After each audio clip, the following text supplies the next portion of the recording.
नमस्कार दोस्तों, मैं doctor Ayush Jain, consultant laparoscopy and general surgeon.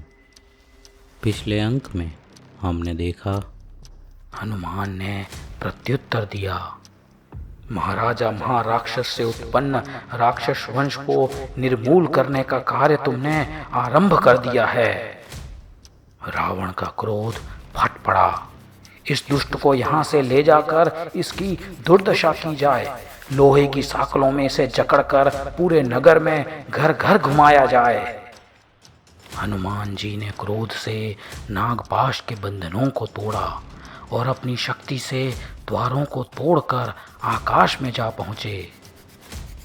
Ravan का इंद्र भवन के समान सुंदर महल हनुमान जी के पैरों के आघात से पूरी तरह टूट गया।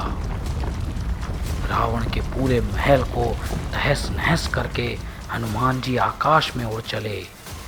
राक्षसों की सेना वानरवंशी हनुमान का कुछ भी बिगाड़ नहीं पा रही थी। सीता ने अपने स्थान से आकाश में उड़ते हनुमान को देखा। उनके हृदय में उल्लास था।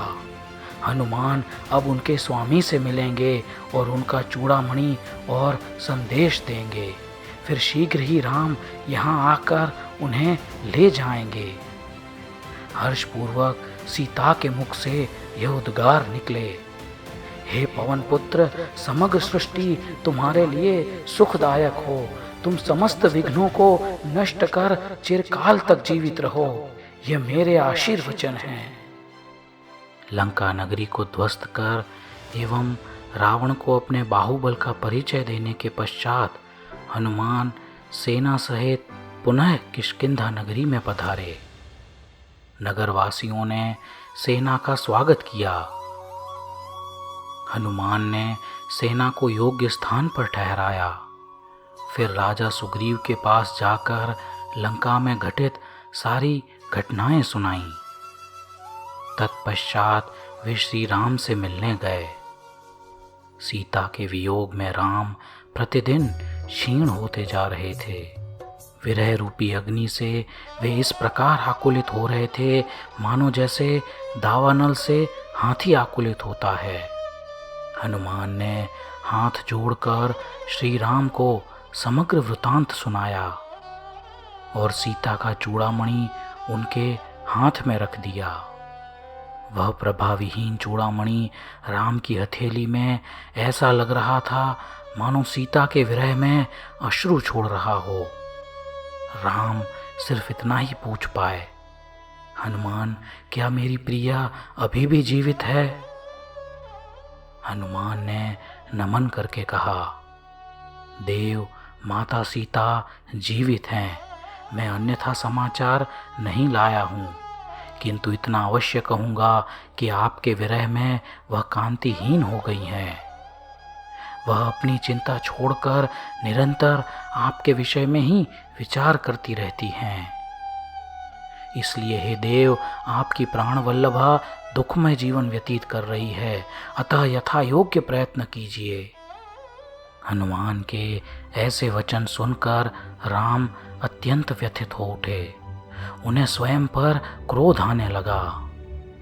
उनकी अचेष्टा जानकर हनुमान ने कहा, हे देव, शोक क्यों कर रहे हैं? राजा सुग्रीव के सहयोग में अनेक राजा आ मिले हैं।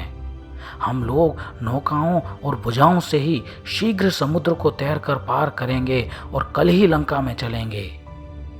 हनुमान की इतनी उत्साहपूर्ण बात सुनकर सिंहनाद नाम के विद्याधर ने कहा, हनुमान, इस तरह अभिमानी के समान मत कहो। आप विद्वान हैं, पराक्रमी हैं।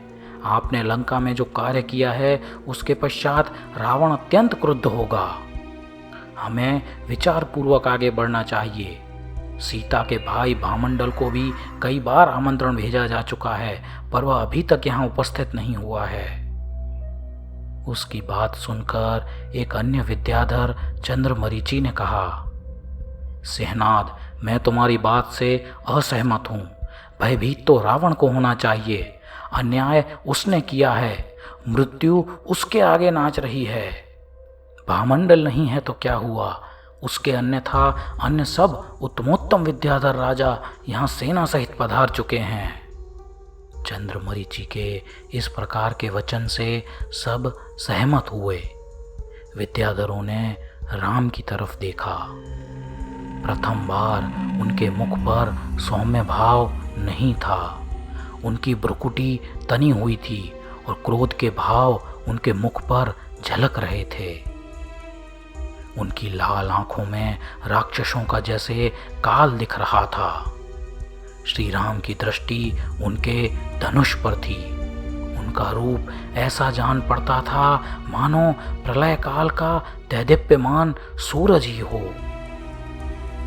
उनकी यह अवस्था देखकर अन्य विद्याधर सहित सुग्रीव शीघ्र ही लंका की ओर प्रस्थान करने को तत्पर हुए। राम और लक्ष्मण ने युद्ध की भेरी बजाई और लंका की ओर आकाश मार्ग से प्रयाण आरंभ किया। वह दिन मार्गशीर्ष माह की वद पंचमी थी। सूर्योदय हो रहा था और कई शुभ लक्षणों से सब विद्याधरों का उत्साह और बढ़ गया। प्रयाण के समय उन्होंने देखा कि सुगंधित वायु बह रही है, घंटे का मधुर स्वर हो रहा है और मयूर अपने पंख फैलाकर नाच रहा है। इस प्रकार के मंगल रूप संकेतों से विद्याधरों का उत्साह अत्यधिक बढ़ गया। राम लक्ष्मण के साथ सुग्रीव, नल, नील, काल, सुषेण, कुमुद आदि अनेक राजाएं आकाश मार्ग से जा रहे थे और उनके विमान की ध्वजा पर लगे हुए वानर के चिन्ह से वे अत्यधिक सुशोभित हो रहे थे। इसके अन्यथा साथ में राजा विराट भी था, जिसने लक्ष्मण की सहायता से पाताल लंका का राज्य पाया था। कुछ ही समय में वे सब लोग वेलंदर नाम के पर्वत के पास जा पहुँचे। वेलंदर पर्वत पर एक नगर बसा हुआ था। वहाँ पर समुद्र और हेतु नाम के दो बलवान राजा राज्य करते थे। उन्होंने राम की सेना के साथ युद्ध छेड़ दिया। यह देखकर नल और नील भी उनसे भिड़ गए और समुद्र तथा सेतु को परास्त कर बांध लिया तथा रामभद्र जी के सन्मुख लाकर उन्हें खड़ा कर दिया। रामभद्र ने उन्हें क्षमा कर दिया और उनका राज्य उन्हीं के पास रहने दिया। समुद्र राजा ने अपनी 3 कुमारियों का विवाह लक्ष्मण जी के साथ किया।